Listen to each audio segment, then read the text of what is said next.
Hello, my name is Becky Venters. I'm part of the talent management team at the Air Force's Personnel Center. Today I'm going to be talking to you about interview skills. My training is in industrial organizational psychology, the science that focuses on people and work environments, and that will be a foundation for this briefing. I also have a perspective from both sides of the table. I've interviewed a lot of people, and I've been interviewed a lot of times. Both of those experiences will work together to inform our time together today. And while you may have champions, mentors, and other people who are looking out for you professionally, no one is more invested in your career than you. So it makes sense that you would want to invest in learning some interview skills.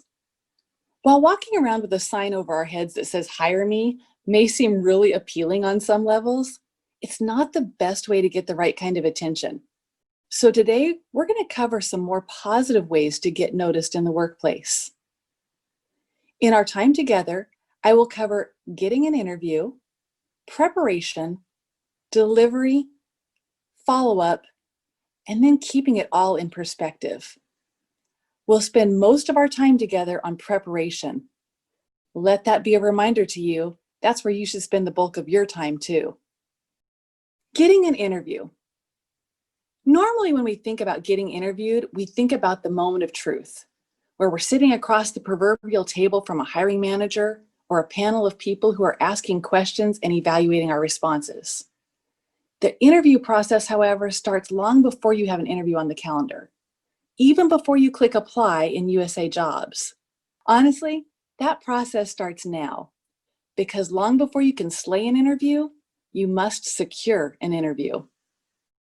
As Air Force civilians, you're part of a community, and it's bigger than your work center. It may be your organization, or your functional community, or your career field. But let's be honest, people in communities talk. The fact is, at some level, leaders are going to get to know your name and become familiar with what you've done and what you can offer. The good news is, you have an opportunity ongoing to influence that conversation. So the first step in getting an interview is to build a positive reputation. And the first way you do that is to learn the job you have and do it really well. The next step is to stay above the fray. Avoid gossip and drama and negativity. Make positive contributions to the workforce and the community you're in. Think before you hit send on an email. Encourage those around you and provide excellent service to all of your customers. And finally, volunteer for opportunities to stretch, grow, and contribute. Once you know the roles of your job and you're doing them well, look for other ways to have a positive influence in your work center. The next step here is keep your resume current and error-free. The reason that's important is because of the networking. As you build a positive reputation and you start thinking, maybe I'm interested in getting another job, you're likely to reach out to people who may have contacts who are hiring. When I've done that in the past, I've found those contacts usually say, have Becky send me your resume. And they may do the same for you. If your resume is current and error-free, you can strike while the iron is hot. You can send it right away while that invitation is open. So I encourage you to keep your resume current and use spell check. It doesn't bode well when an applicant's resume says they have great attention to detail, but there are spelling errors throughout. After you've given your best effort toward putting your resume together, you may want to ask a mentor, a trusted advisor, or even your functional career field team to look it over with a fresh set of eyes. The next step is preparation. And when it comes to preparation, I am a big believer in the power of stories. People listen differently. They tend to lean in and let their guard down. They connect and they remember when you tell them a story. When possible, I encourage you to think of your interview questions as an opportunity to tell your story. So you're going to write your narrative. When you're doing that, use job-related examples as much as possible. If you use a non-job related example, it requires your listener to stretch to make the connection. and that may introduce unconscious bias. For example, non-work stories may include things like volunteer work you did at your church or your kid's school, that sort of thing. And without knowing it, your interviewer may have a bias about that particular church or people with children, and those should not impact a hiring decision. So avoid them in your examples whenever possible. I encourage you to think about things you're most proud of. What's the thing you are most proud of that you've done in a work environment? What have you done that's had the biggest or most lasting impact? What stands out as really positive? I put on this slide that there's an independent activity here. I wanted to remind you to actually pull a copy of your resume and start looking at it in light of those questions we just covered. As you do that, you're going to want to develop about 10 stories. I know that sounds like a lot, but trust me here. Develop about 10 stories you could tell in answer to questions you would get asked in an interview. Emphasize different jobs you've had or different aspects of your jobs. You want to have examples that are current enough to feel relevant. So you're not going to say 30 years ago, I did that. You're going to want to talk about something you did last year or within 5 years as much as possible. If you're new to the workforce, you may choose to give different aspects of your job. Let's say you were an intern and that's the only job you've had. Well, you could say, when I was an intern, I had the opportunity to be on a working group. That would demonstrate, for example, collaboration with people from other teams. If they ask you a question about leadership next, you're not going to want to say, when I was an intern, I also got this opportunity. But you may say, in my last job, I was selected to lead a team, and talk about that. Or as part of my first civil service role, I did X, Y, and Z. You can talk about different things you did in a single job and still make them sound like unique experiences. Once you've emphasized those different jobs, write key points to your story. I'm not a big fan of scripting, but if you write the main points, it's going to remind you of what you want to say in the interview. And once you have that, practice telling your stories out loud. It makes a difference in how you think through what you're going to say when you hear it out loud. Pets, spouses, mirrors can all be great listeners when you practice telling your stories. And while you're practicing, time yourself. Every interview is timed, and they'll say, you have 30 minutes for this interview. You need to know how long it takes you to tell each of your stories so that you maximize the time available without blowing the amount of time that you were given. And finally, I recommend using 1 to 3 stories per question. Sometimes if you only use one story, even though the question says, tell us about a time, singular, sometimes if you only use one story, it won't resonate with all of the members of the interview panel. A second story may make the difference. And I've never seen someone get marked down points for giving a second example.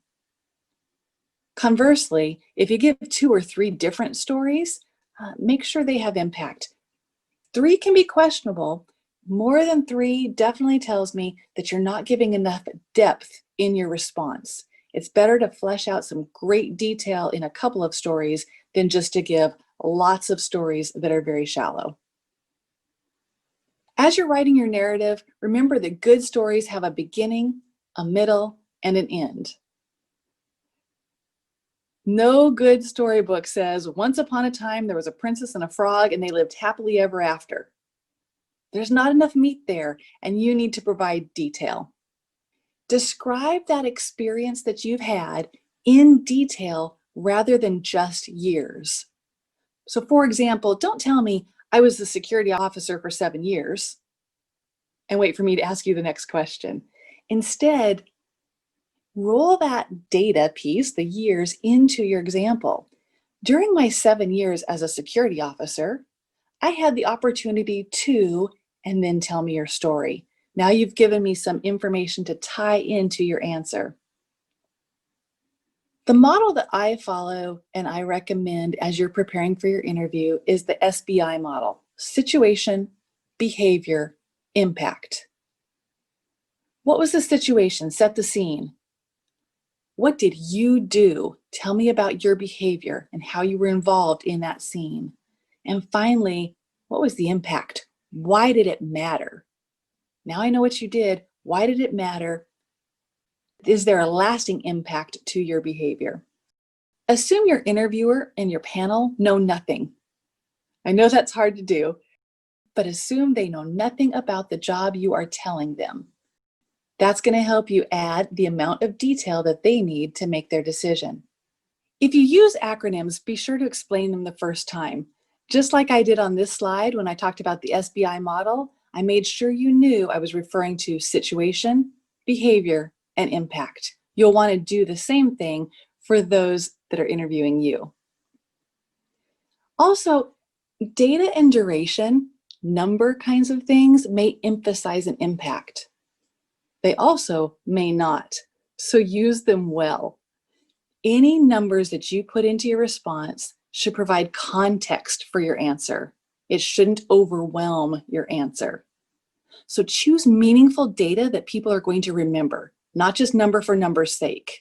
We love to quantify things, but make sure it matters.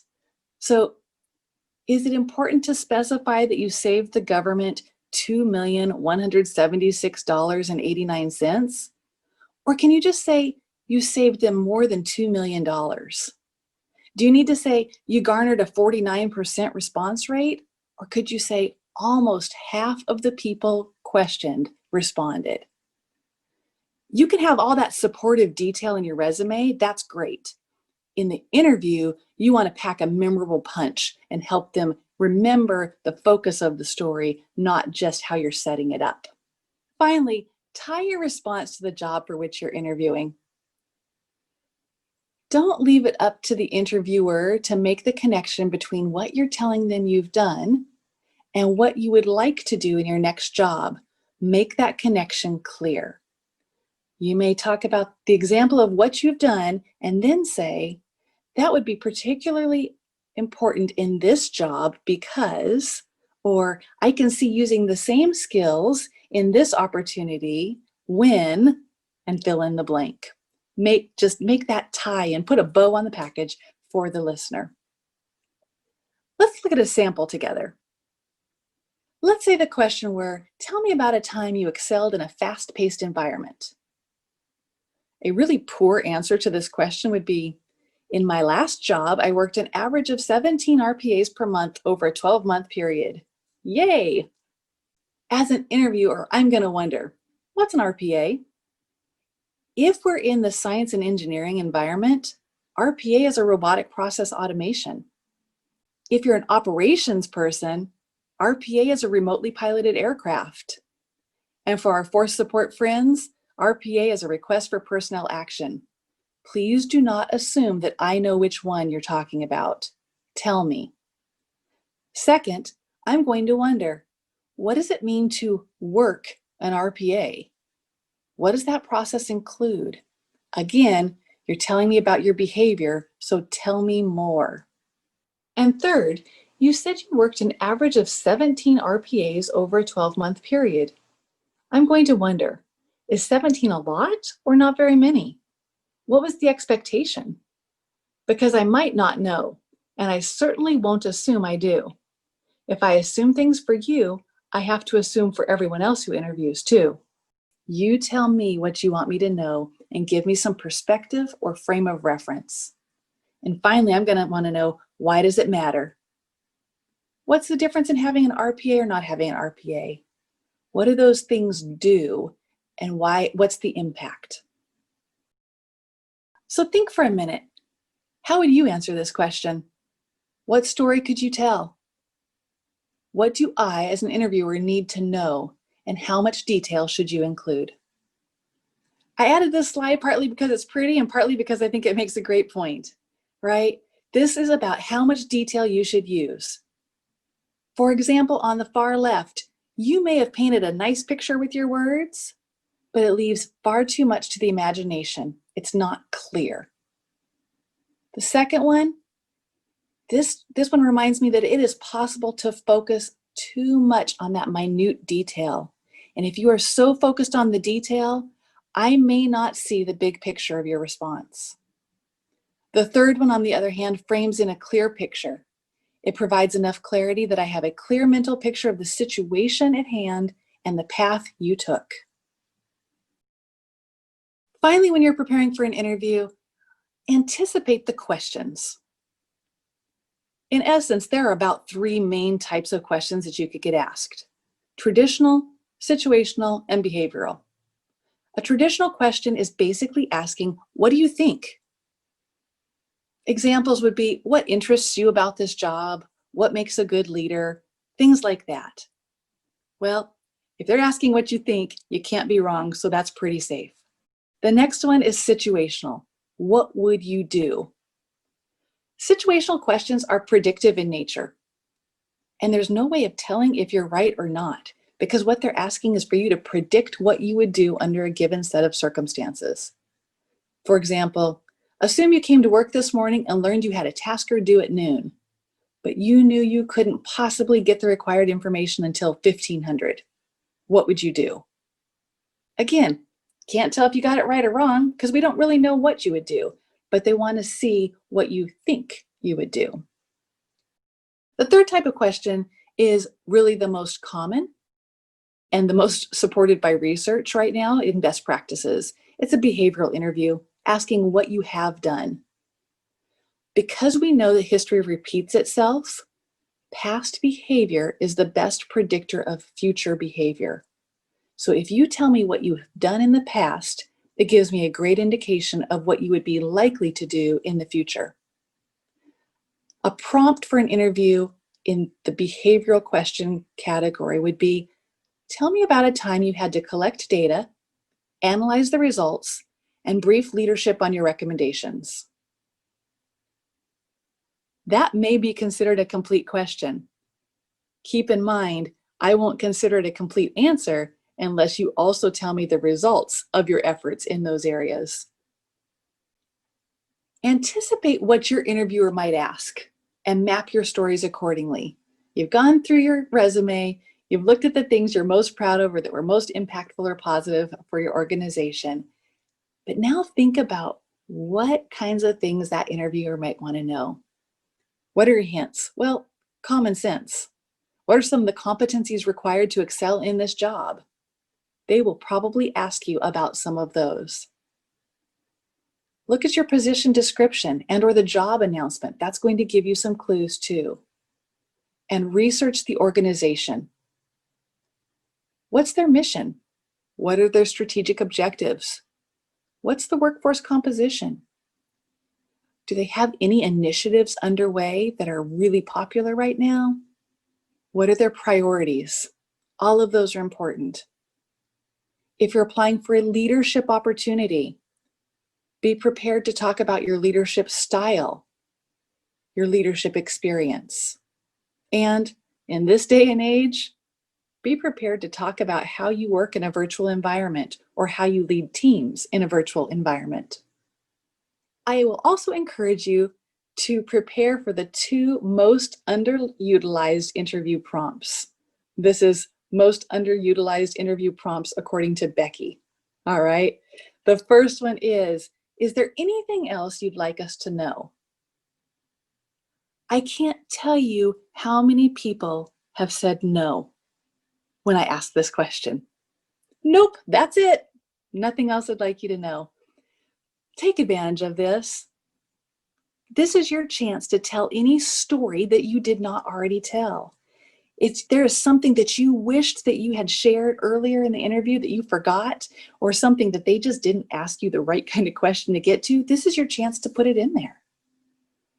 The other question is when they ask, do you have any questions for us?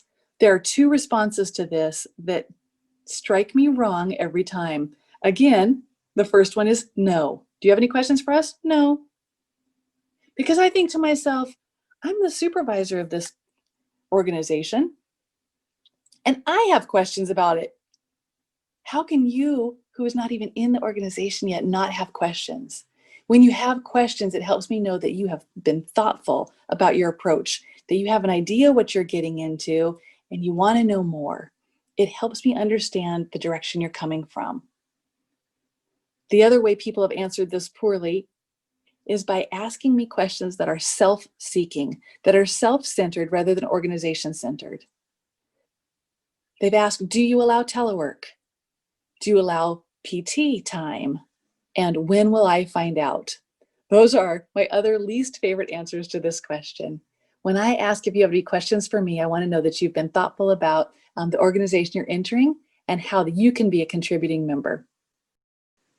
Finally, respond thoughtfully and professionally to any communication from the hiring manager, even if it's a person you've known for years and maybe even worked beside a couple of jobs ago. Make sure that you are professional in your response. Ms. or Mr. So-and-so. And don't just let the email come in and not respond at all. Be concise and professional. Once you've landed the interview, you need to focus on your delivery. This first slide is all about your nonverbals because they speak volumes. Be aware of your environment. Whether you are in person or in a virtual environment, your dress and appearance matter. Typically, I encourage people to dress one level higher than they expect the interviewer to be dressed. Take time with your appearance to show that it mattered to you, because that will imply that the interview matters to you as well. In person, I've typically talked to people about their hygiene. Think about how you smell. Avoid body odor and bad breath. Make sure your hair and teeth look clean. And while those are sometimes obvious and seem like they would go without saying, I feel like it's printing on a coffee cup that caution contents may be hot, right? We have to tell people because somewhere along the line, someone messed it up. In a virtual environment, be aware of your background. Think about the news reporters. I know that I, for one, will lean in closer to my TV to try to read the books that are on the bookshelves behind them. I want to know subconsciously, do we share similar taste in authors? Do we have a similar worldview? Can I relate to this person? I think subconsciously, interviewers will do the same thing in a virtual environment. And an unconscious bias may again come to play. For example, something as little as, and I understand this is a ridiculous example, but something as little as your Dallas Cowboys picture in the background, the interviewer may think, ugh, my ex-boyfriend loved the Cowboys. That should have been my first indicator about his bad judgment, right? Don't give them the opportunity to make a judgment about you because of what's in the background. Be aware of what you're showing. Next, have a timepiece handy. I wrote there parenthetically, your goal is 90% or more. What I mean there is your interviewer will likely tell you how long the interview is going to last. Let's say it's 30 minutes. If you have 30 minutes, you need to be sure that you are taking at least 90% of them, or 27 minutes in that case, filling that with the answers to their questions. Maximize the time you have available. This is your chance to shine. Next, demonstrate confidence and enthusiasm through your body language. Lean in, make eye contact. Even if it is with your computer, your webcam, make eye contact. Look at the camera as much as possible. Gesture in ways that are appropriate and natural. If you don't normally talk with your hands, this is not the right time to start. If you normally do, don't force yourself to hold back. Do what's natural for you, which rolls right into the next point of be yourself. If you're trying to appear very serious, it can come across as if you're more nervous than you are. And if you're trying to appear very comfortable, it may look like apathy. Instead, relax, breathe, and smile. You're going to be fine. Also, with your delivery, remember that your words matter. Be sure you answer every part of a question. Interviewers are well known for layering questions and calling it one question. Make sure that you pay attention to each part. If they ask you something you've never done before, please don't tell them you've never done that. Instead, choose your story that's the best fit and make it work. Next, don't depend on your notes. Just use keywords like you did when you were practicing. If you have everything scripted out, you'll be tempted to read it and you'll lose the personal connection. Instead, use keywords as a memory jogger so that when you're talking, you make all your relevant points. And finally, stay positive. I will tell you, if everything else is equal between two candidates, I'm going to choose the one that is the most positive almost every single time. Let me give you an example of this, from real life examples from my history as an interviewer. I used to ask a question that was, tell us about a time when your contribution at work made a difference for others. Once I had a person answer that, and the first words out of her mouth were, all right, I'll tell you about a time that I was the only one dumb enough to volunteer. While her answer was memorable to me, it was not ideal. And while I didn't believe that she was dumb, it didn't strike me as a very positive thing to say, especially when I said, a time your work made a difference for others. Let's contrast that with someone else I asked the same question. His answer was something like this. When I worked in branch X, I was in charge of greeting military members who had medical issues that were significant enough the Air Force was determining whether or not to separate them. My job was to take these people from the lobby to the medical board area. And I knew this was a really difficult time for most of them. They had committed to a career of service and their future was now uncertain. Even though it was a short walk, I took the opportunity to thank each of them for their service and let them know I had immense appreciation and respect for them. My job was just to make sure they got to the right place, but I was able to use that time to encourage them and let them know that regardless of what the board decided, their service and sacrifice made a difference for people like me. Y'all, he just walked people from A to B, but he took the opportunity to make a difference for others in everything he did in his job, and that stuck with me. I would much rather have a person that has that attitude on my team than someone who thought they were dumb enough to volunteer. After the interview, be sure you follow up. Express gratitude for the opportunity. A thank you is always appropriate. I used to say a handwritten thank you is always appropriate. In this day and age, with an emphasis on hiring and timeliness, we don't necessarily have time for a handwritten thank you after every interview. But be sure you take a note of the names of the people that interviewed you, if it was one individual or a panel, and just send them a quick email of thanks. It doesn't need to be you rehashing your qualifications. It's not a gratuitous second opportunity for you to say why you're the right choice. It is exactly what it says, a thank you. Be concise, sincere, and professional, and be done. And finally, finish strong. Even if you weren't selected for the job, maybe especially if you weren't selected for the job, you have a chance to leave a positive impression with the interviewer. When you do that, the person is more likely to remember you for future opportunities or to tell their other hiring official friends about someone they might want to consider for their next job. One of the ways you can do that is by asking for feedback. When you ask for feedback, it tells the interviewer, the hiring manager, that you are teachable. Sometimes they'll give you great actionable feedback, and other times they might not feel comfortable doing so. The most important part is that you've asked the question. That tells more about your character than perhaps anything that you said in the interview itself. And now let's bring it all full circle. Make sure you build a positive reputation. You have opportunities for that all the time. Know your job and do it well. Stay above the fray, avoid the drama, and volunteer for opportunities to stretch, grow, and contribute. Next, keep your resume current and error-free. You never know when someone's going to ask for it, and you want to be ready when they do. And use the lessons that you learned today to be prepared for interviews so you're not scrambling the night before to try to put your stories together. Finally, keep in mind that every day is an interview.